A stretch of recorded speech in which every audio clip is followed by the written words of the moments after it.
Welcome to the Backpacking Light podcast. I'm Andrew Marshall. In this episode, longtime Backpacking Light contributor Mark Wetherington reads his essay, The Backpacking Tithe Project.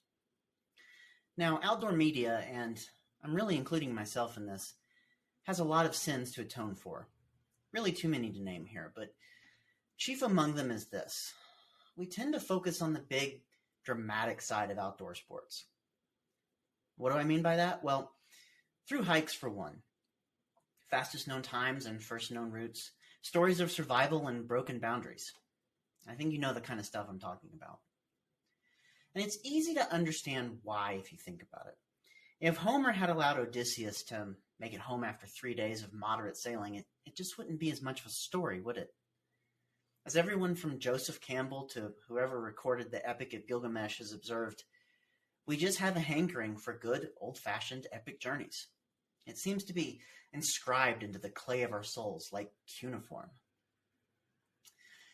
But what happens when you turn your gaze away from the epic and towards the sublime? Everybody knows that heroes return from the hero's journey fundamentally changed. But can you affect that change slowly, over time and over many journeys? That's the subject of Mark's essay, which I'm very pleased to share with you now. Enjoy.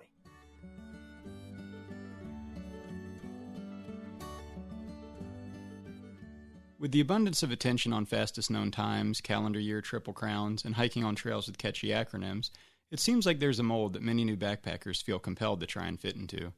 There's an undeniable undercurrent that drags most backpackers into pursuing thru-hikes, the lightest and most expensive gear, and lifeless destinations rather than prioritizing doing the actual activity, backpacking, as much as possible.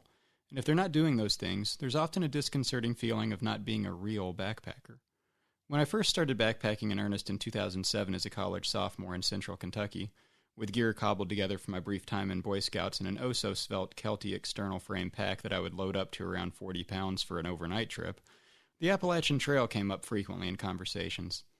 People asked if I had plans to hike it, or if I was training for it, and my initial responses were somewhere along the lines of, I'd just started backpacking, just trying to figure things out, but sure, seems like a cool thing to do.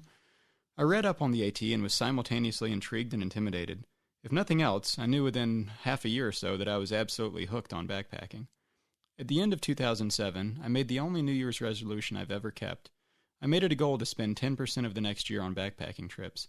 That would add up to 37 nights. For some reason, I didn't think about counting the day that I hiked out as part of the total, so I ended up with nights as the metric to use. It wasn't an overly ambitious goal for a full-time college student with a part-time job, but it was a high enough bar to have to plan and prioritize around various academic, work, and social obligations. Although I only got to 28 nights that first year, 2008, the next 2 years I hit 37 nights exactly. I diligently logged my nights in Write in the Rain notebooks, which I still take out on every trip, ultralight purity be damned. I hiked in southern sun and humidity, cold winter rains and snow, and spectacularly beautiful spring and fall days. Flipping back through journal entries from over a decade ago and reading the few lines I scribbled in my tent at each campsite, I can still see the scenery vividly and remember the joy of spending a night in the woods. As my skills grew, so did my affinity for the Cumberland Plateau region where I spent most of my time backpacking. Filled with tucked-away arches, waterfalls, overlooks, and thousands of miles of sandstone cliffs, this landscape was a veritable playground for a curious backpacker like myself. I quickly learned that cranking out the miles was less interesting to me than exploring off-trail nooks and crannies for hidden waterfalls, historic relics, or even the rare petroglyph. Part of this probably had to do with my heavy gear being a burden. Part of it probably had to do with the relative lack of longer trail infrastructure, which has fortunately changed for the better, with the Sheltowee Trace offering a great 300-mile thru-hike for those so inclined. And part of it certainly had to do with my own inclination towards the obscure and esoteric. Within a year or two of backpacking, when people asked about my interest or ambition for the Appalachian Trail, my answers became more nuanced. I'd mentioned that I was having so much fun exploring the Cumberland Plateau as thoroughly as possible that I hadn't really given much thought to heading somewhere else to hike.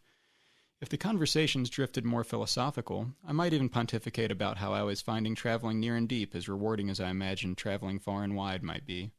The linear aspect of a long trail had minimal appeal to me for some reason. I found it more interesting to spend my limited spare time exploring an area of a dozen square miles, hiking up as many streams as possible, and exploring along the cliffs as opposed to hopping on a defined path and just walking for 100 miles straight. When I moved to Montana in 2014, I brought a similar attitude of exploration with me. Although there are more trails than I could hike in a lifetime, and putting together a 30 to 50 mile weekend hike is ridiculously easy, and I now have the gear and fitness to make that an enjoyable experience rather than a tribulation, I still find myself drawn frequently off the trails to visit unnamed lakes, alpine basins, or explore old miners' cabins rather than hike 20-mile days. In 2019, a decade after the first year of trying to spend 10% of each year on backpacking trips, I hit the milestone I'd been hoping for. After 10 years of the 10% resolution, I'd spent slightly over one cumulative year on backpacking trips. I'd backpacked in 11 states during that time and seen sunrises, sunsets, landscapes, wildlife, and weather events that have created profound memories. Looking back, it wasn't even where I spent the time that mattered so much to me. It was just the fact that I was spending time outdoors at all. Many people, myself very much included, feel a spiritual and soulful connection with something greater than ourselves when spending time outdoors. I'll leave it to better writers and theologians to describe exactly what that something might be, but I recognized early on that nature provided me with a gift and peace that warranted prioritizing. Instead of tithing with money, I tithed with my time, and I'm undoubtedly much richer for having done so.